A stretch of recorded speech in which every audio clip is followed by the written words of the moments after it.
rappeler que le président de la République, dans son projet de société, avait déjà retenu de dépolitiser progressivement l'administration. Ce que ça veut dire, c'est aller chercher les cadres, les positionner sur la base du mérite, de la bonne moralité.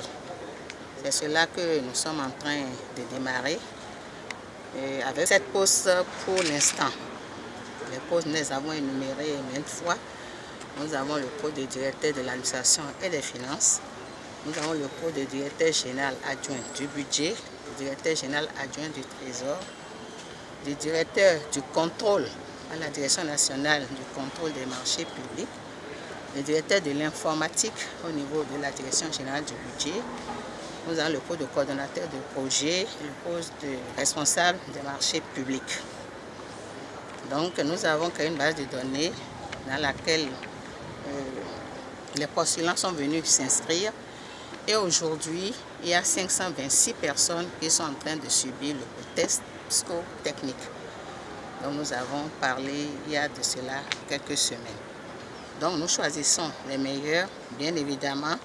Et aussi, nous essayons de contrôler la moralité de ces gens-là.